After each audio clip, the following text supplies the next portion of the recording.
Hello दोस्तों, जब से जीएसटी आया है 2017 से जीएसटी के रेट हमेशा चेंज बढ़ते घटते रहे हैं और इस बार 55वीं जीएसटी काउंसिल की जो मीटिंग हुई है जैसलमेर राजस्थान में हेडेड बाय निर्मला सीतारमण। इस जीएसटी काउंसिल में कुछ रेट घटे हैं, कुछ बढ़े हैं और क्या क्या बदलाव हुआ है इस वीडियो में पूरा देखेंगे हम इसको।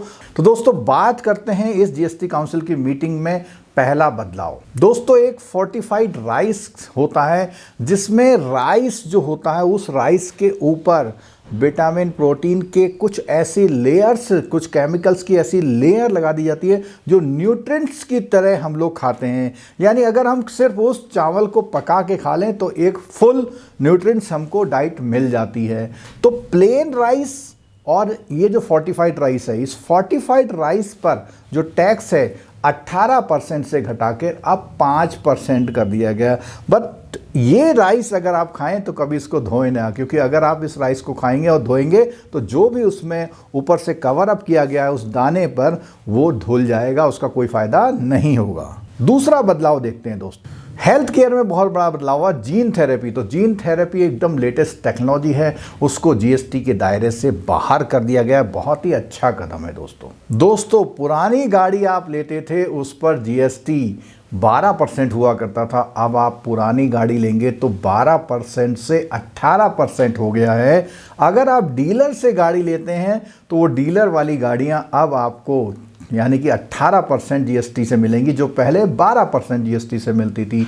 लेकिन अगर आप इंडिविजुअल व्यक्ति से गाड़ी लेते हैं तो उसमें कोई भी जीएसटी नहीं लगेगा, चाहे वो ई व्हीकल हो चाहे कोई भी व्हीकल हो। तो इस तरह देखा जाए तो यूज्ड व्हीकल के मार्केट पे ये जो 6% की इंक्रीज करी है सरकार, ये की नीयत ये साफ दिखती है कि वो चाहती है कि पुरानी गाड़ी लोग कम लें, नई गाड़ी लें। क्यों? क्योंकि पुरानी गाड़ी जब डीलर लेता है उसमें अपना प्रॉफिट मार्जिन, अपने खर्चे लगाने के बाद 18% का जब जीएसटी लगाएगा तो वो गाड़ी नई जैसी हो जाएगी।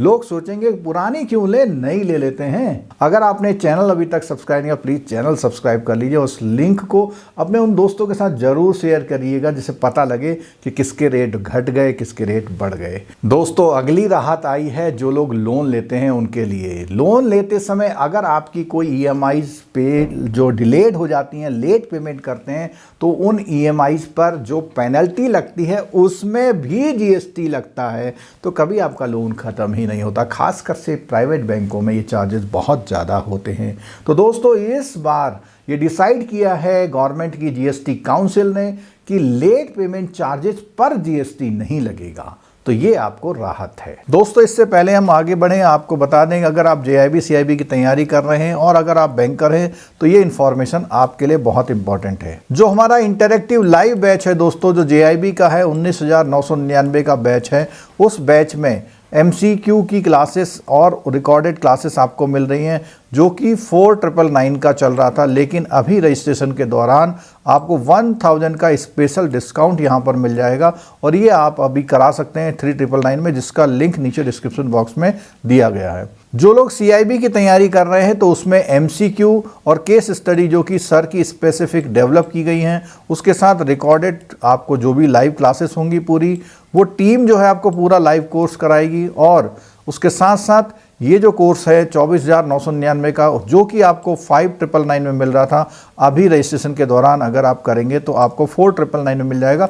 इसका लिंक नीचे डिस्क्रिप्शन बॉक्स में दिया गया है। दोस्तों अगला बदलाव आया है जो मर्चेंट एक्सपोर्ट्स होते हैं, जिसमें सामान को एक्सपोर्ट किया जाता है, सर्विसेज को नहीं, सामान को एक्सपोर्ट किया जाता है, उस पर 0.1% से कंपनसेशन सेस को रिड्यूस कर दिया गया है, जिससे ग्लोबल मार्केट में कॉम्पिटिटिव हो पाए हमारे एक्सपोर्टर। दोस्तों अगला बदलाव हुआ है, जो वीकर सेक्शन को गवर्नमेंट की तरफ से फूड सप्लाई होती थी उसमें 5% का रिड्यूस कर दिया गया है टैक्स। अगला झटका आपको सरकार ने दिया है। वैसे तो सरकार बात करती है अफोर्डेबल जो अपना एरोप्लेन की जर्नी है उसको, जो हवाई यात्रा को अफोर्डेबल बनाने की, लेकिन यहाँ पर एटीएफ यानी एविएशन टर्बाइन फ्यूल पर को जीएसटी से बाहर कर दिया है। दोस्तों आपको मालूम होगा कि पेट्रोल डीजल पहले से ही जीएसटी से बाहर था और जीएसटी से बाहर होने का मतलब जीएसटी की जो 28% की मैक्सिमम रेट है उससे भी ज़्यादा टैक्स सरकार आपसे वसूल पाए।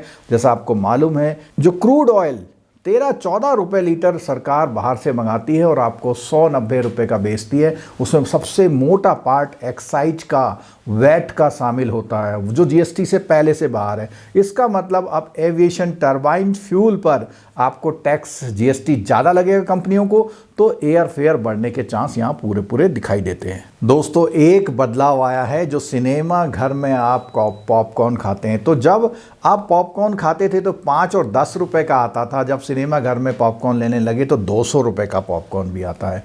अब इसमें 3 तरह के पॉपकॉर्न डिफाइन कर दिए गए हैं। एक वो पॉपकॉर्न जो लूज बिकता है, आमतौर पर ठेले पे बिकता है, उस पर 5% का जीएसटी लगेगा। लेकिन अगर वही पैकिंग करके बिकने लग जाए तो उस पर 12% का लगेगा। और अगर उसी पॉपकॉर्न में फ्लेवर डाल दिया जाए, मीठा नमकीन कर दिया जाए, मसाला कलर लगा दिया जाए, तो उस पर 18% का जीएसटी लगने वाला है दोस्तों। तो दोस्तों, ये जीएसटी के बारे में मेन बदलाव थे। और अगर आप इससे भी ज़्यादा जानकारी चाहते हैं तो चैनल से जुड़े रहिए, चैनल को सब्सक्राइब कर लीजिए, बेल आइकन दबाना मत भूलिएगा, जिससे आपके मतलब के वीडियो आपको टाइम टू टाइम मिलते रहे। तो दोस्तों, वीडियो देखने के लिए बहुत बहुत धन्यवाद। Thank you so much.